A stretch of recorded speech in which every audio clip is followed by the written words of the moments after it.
1943. When the war ended, Eisenhower's accomplishment in leading the Western powers to victory was fully recognized, yet today it has largely receded from our understanding.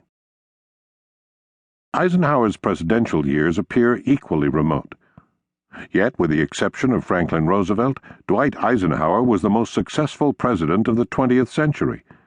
He ended a 3-year no-win war in Korea with honor and dignity, resisted calls for preventive war against the Soviet Union and China, deployed the 7th Fleet to protect Formosa from invasion, faced down Khrushchev over Berlin, and restored stability in Lebanon when sectarian violence threatened to pull the country apart. On the home front, Ike punctured the Roosevelt coalition, weaned the Republican Party from its isolationist past, restored the nation's sanity after the McCarthyite binge of communist witch-hunting, and proved unbeatable at the polls. During his 2 terms in the White House, his monthly approval rating averaged 64%, a figure never equaled since World War II. Eisenhower believed that the United States should not go to war unless national survival was at stake. "There is no alternative to peace," he famously said. He dismissed the necessity of conflict beneath the nuclear threshold and refused to engage American troops in brushfire wars for political abstractions. After Ike made peace in Korea, not a single American died in combat for the next 8 years. When the National Security Council, Dulles Nixon and the chairman of the Joint Chiefs of Staff recommended intervention, including the use of nuclear weapons, at Dien Bien Phu to rescue the beleaguered French garrison, Eisenhower summarily rejected the proposal. "You boys must be crazy," he told his National Security Assistant Robert Cutler. "We can't use those awful things against Asians for the second time in less than 10 years. My God." 5 years later, when China threatened force against Taiwan, the Joint Chiefs recommended an immediate nuclear response, and once again, Eisenhower rejected the idea.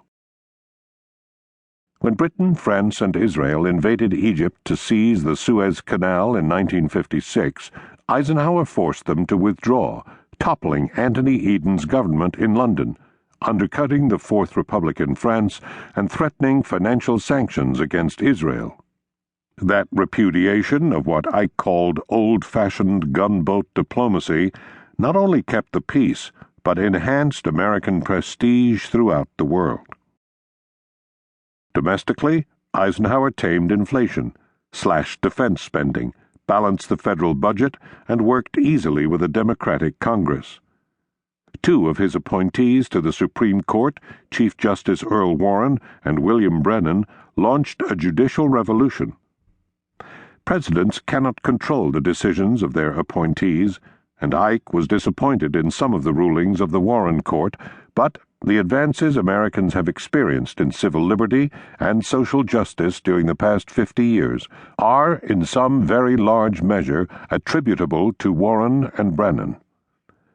It was also Eisenhower who began the practice of submitting the names of potential judicial nominees to the American Bar Association for preliminary vetting, a practice discontinued in 2001 by the Bush administration but resumed under President Obama. His appointees to the lower federal courts, moderate Republicans, including John Minor Wisdom in Louisiana and Elbert P. Tuttle in Georgia, were the judicial heroes of the civil rights struggle, and Ike's Justice Department backed them to the hilt. Eisenhower held a textbook view of presidential power.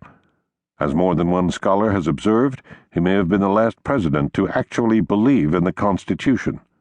For Ike, Congress made policy, and the president carried it out. He took his constitutional responsibility to take care that the laws be faithfully executed at face value. In 1957, when a United States District Court in Little Rock, Arkansas, ordered the desegregation of Central High, Eisenhower dispatched the 101st Airborne Division from Fort Campbell, Kentucky, to enforce the court's order. If he hadn't acted, and if he hadn't used overwhelming force to ensure compliance,